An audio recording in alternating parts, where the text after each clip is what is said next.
my v této oblasti budeme ještě pokračovat, protože budeme mít přednášku od firmy Cyclomedia. Ďakujem tí, čo ste zostali. Ja, ako som teda kolega povedala, aby som nadviazala veľmi blízko na tematiku, ktorú začali kolegovia z Mozaik, avšak by som to doplnila o troška vyspelejšiu technológiu.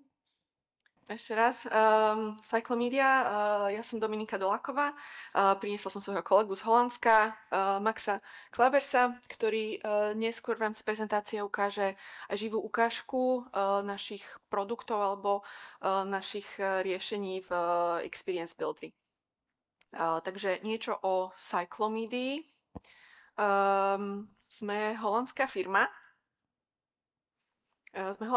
máme pobočky v Holandsku, spomínanom USA a Nemecku. Okrem mňa mám ďalších vyše 300 kolegov.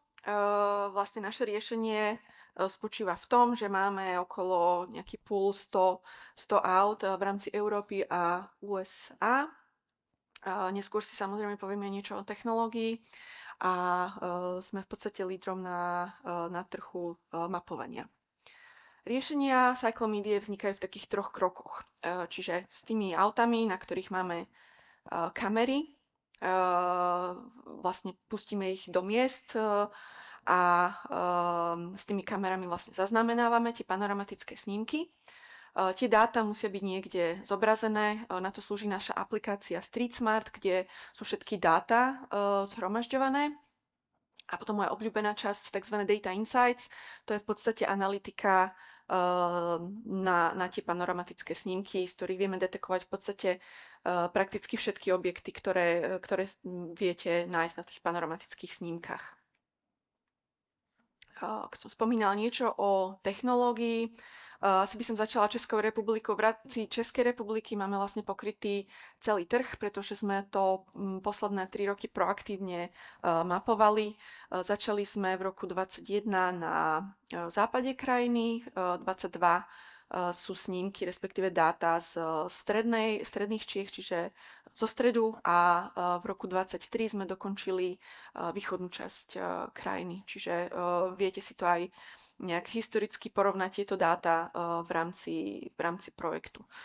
Neskôr, ako tamto na obrázku vidíte pokrytie v rámci celého sveta, ako som spomínala v USA.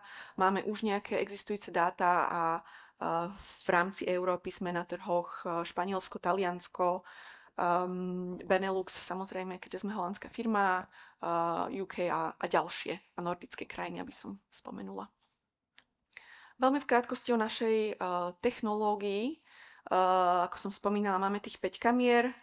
V rámci kamier, alebo ako mapujeme, tak zároveň robíme aj LiDAR scanning, čiže je to nejaký taký simultánny vlastne proces, kedy tých 5 kamier, každých 5 metrov sníma okolie a zároveň aj vlastne skenujeme s týmto LiDARom. Sú to všetko 100 megapixelové kamery, čiže hovorilo sa to niečo o rozlíšení. Je to fakt vysoké rozlíšenie, kedy viete vidieť napríklad aj na nejakých malých tabuľkách skutočne tie písma a čo je napísané na nich. Spomínaná platforma StreetSmart, to je vlastne miesto, naša web-based aplikácia, máme aj mobilnú aplikáciu. Najviac však naši klienti používajú túto webovú aplikáciu, kde nájdete všetky dáta. Na tomto obrázku možno je taká neživá ukážka, ako to vyzerá.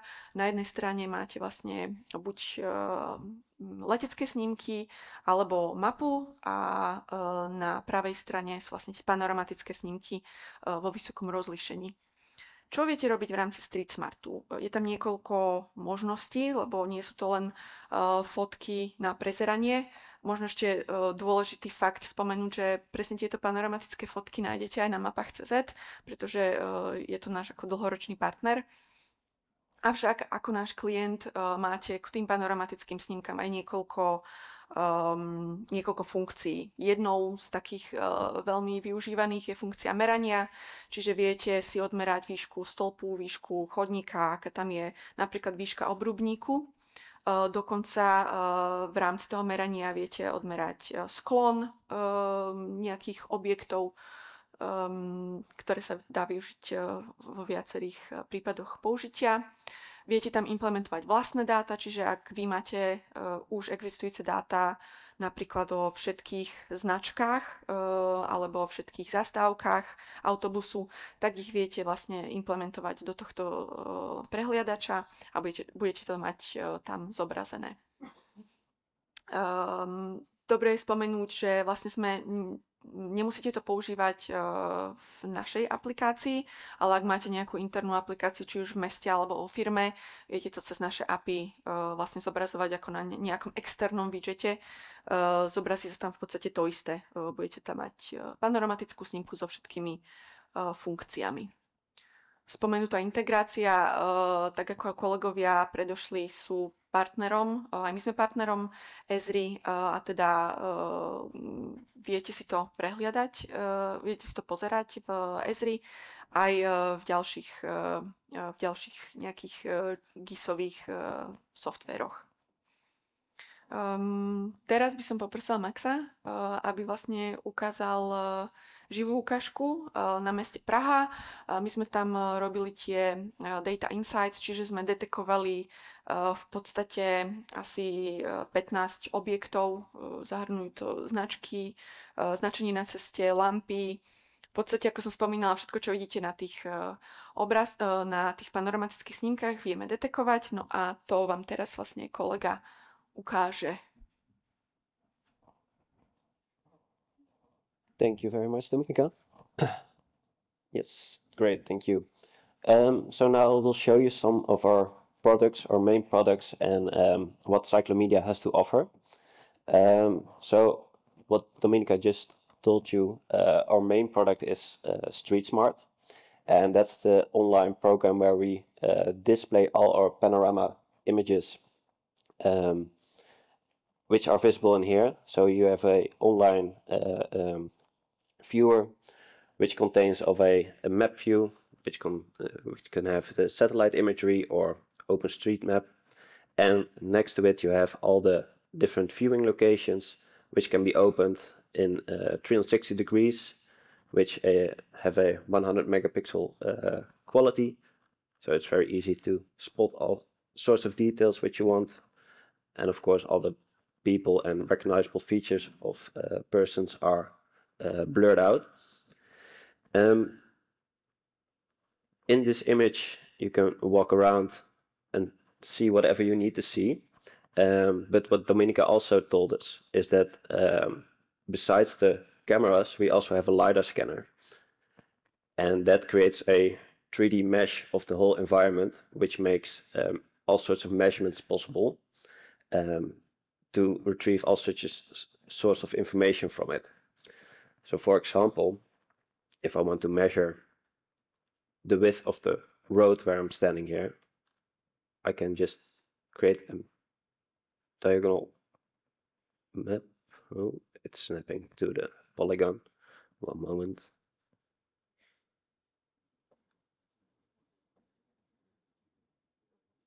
Like this.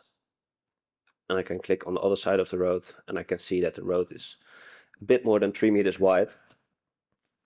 Možno dodala, či mi ide mikrofón, teda, že vlastne toto je rozdiel medzi tými mapami CZ, kde vidíte len tie statické panoramatické snímky, a v rámci našeho riešenia máte aj tú možnosť merania. I don't understand what she said, but I think it's all right.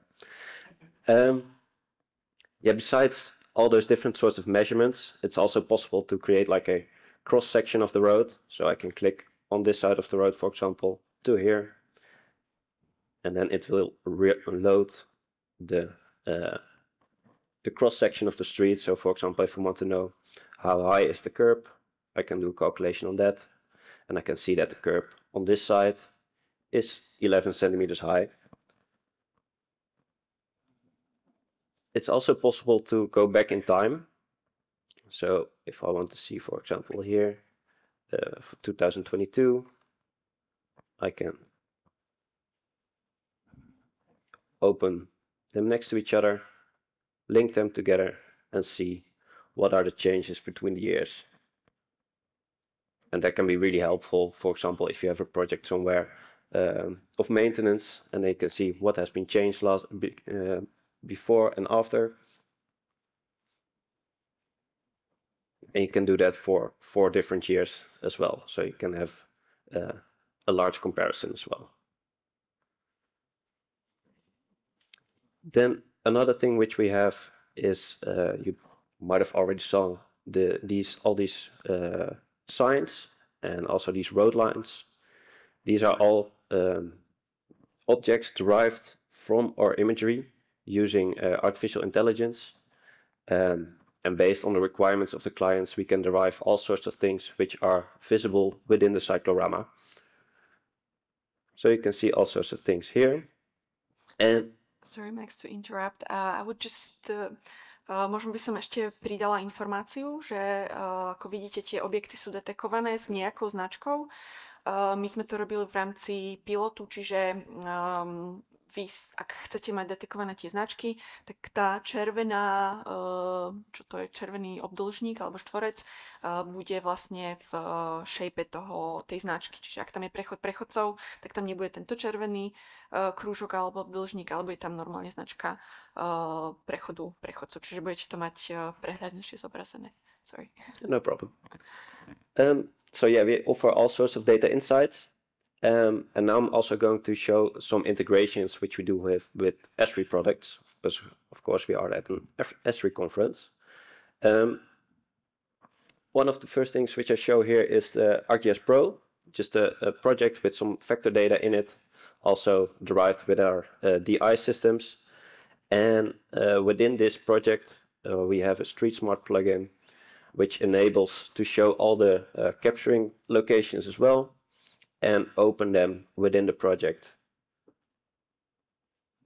So you can basically see, here you have the viewing cone of what you see here, and then you have the vector data directly within your project. So that makes it really easy as a GIS specialist, for example, and you're working with vector data and you want to know, is it on the correct place or is it different? And then you also have possibilities to edit it within the panorama, so you can map it on the exact XYZ location of the image as well.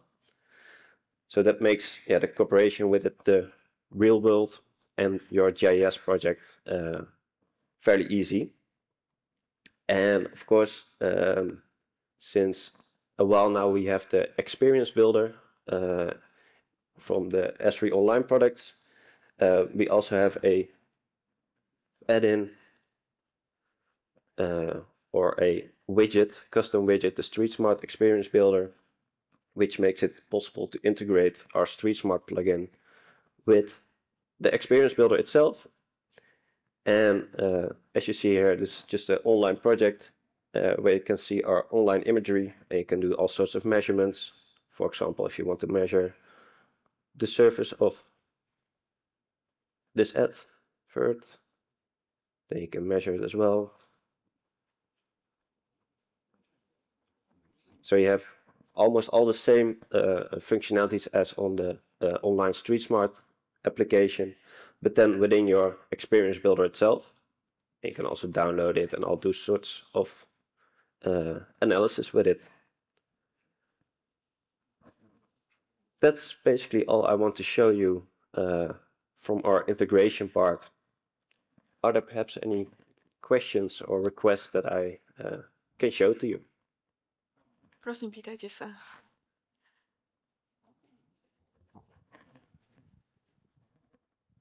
Bez otázok.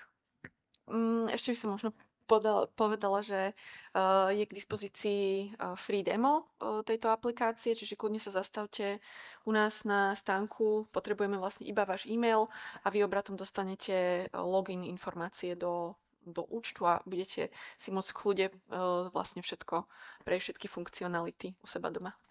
Takže asi toľko. Čili to je konec? Áno. A tak já se ještě přece jenom jednou zeptám, jestli není nějaký dotaz. Tak vypadá to, že ne, čili připomenu, že skutečně Cyclomedia tady mají svůj stánek, čili určitě tam se můžete doptat a uvidíte spoustu hezkých ukázek. Čili já děkuji moc, že jste se zúčastnili tohohle bloku a rád bych vás pozval na občerstvení, které najdete v předsálí, a připomenu, že program ve všech sálech pokračuje v 11:20. Takže díky moc a užijte si zbytek konference. Ďakujeme.